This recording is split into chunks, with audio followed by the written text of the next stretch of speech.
Good morning, and boy, have I got a great wine recipe for us to make today. It is cucumber wine. Cucumber wine is so underrated. It's not made nearly enough as it should be. It's a sublime wine that really tickles the summer taste buds. It's ideal for summers and picnics and barbecues and all those outdoor events.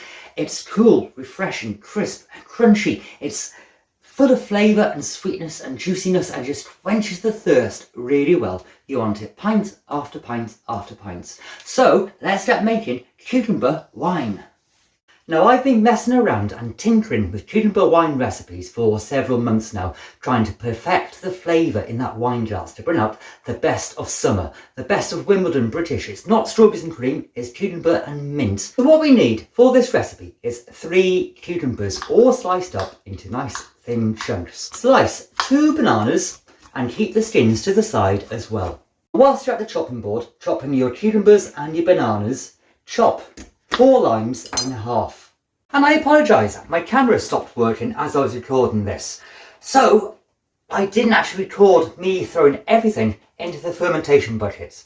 But what you want to throw in is your 3 big cucumbers, your 2 bananas, all chunked up, skins as well, into your fermentation bucket, along with your 4 limes cut in half. Squeeze the juice in, skins as well, straight in your bucket.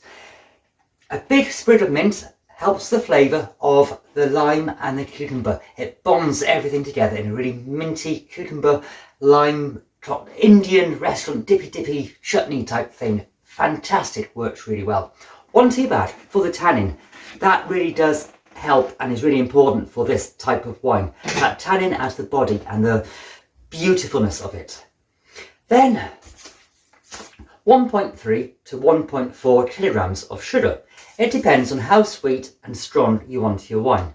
It's your choice entirely how much you add, but use a hydrometer and get it to the level you want it.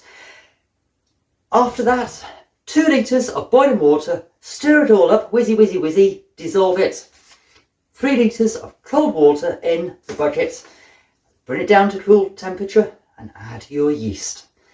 And that there is where we're going to leave it now until next week, after 5 days, 7 days, depends on your room temperature, and I'll be back with you to carry on with the wine. So I'll see you in a minute now. Oh yes, and I forgot to say, add your 250 grams of raisins into the mix. Greetings! Our cucumber wine has been fermenting away in the bucket for the past week. It's been bubbling, it's been looking divine. The aroma coming off it is, it's fresh, it's cucumber, it's gin-like, it is divine and fantastic. I cannot wait to get this wine into a demijohn.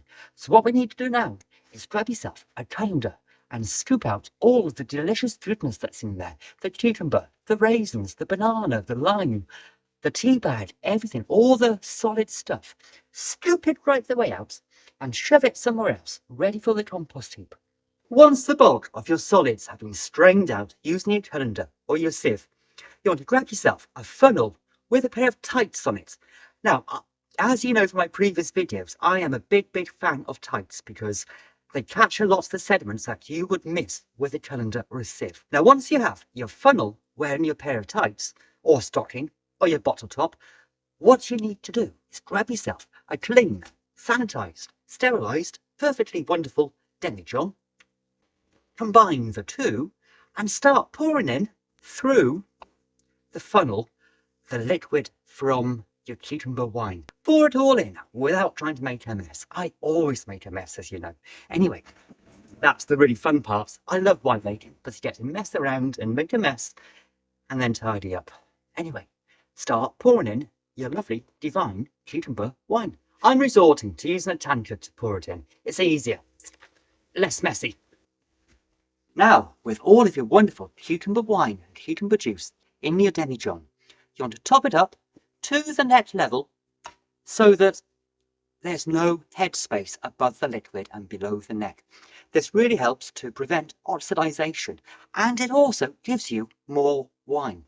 Why wouldn't you want a full gallon of wine compared to 3/4 or 5/8? So top it up to the neck level and then simply insert an airlock, and we will tuck this aside and let it continue fermenting for the next 3, 4, 5 weeks, however long it takes. And then we will rat it off, set it aside again, and leave it. If you're making this early spring, it will be just about right for late summer. Or if you're making it end of summer, it'd be perfect, fantastic for next spring, summer barbecue seasons. So I will do a taste test of this wonderful cucumber wine later in the year when it's ready. So why don't you check out another fantastic summer wine? This video up by here, and I will see you really soon. You have a good day now. Have fun.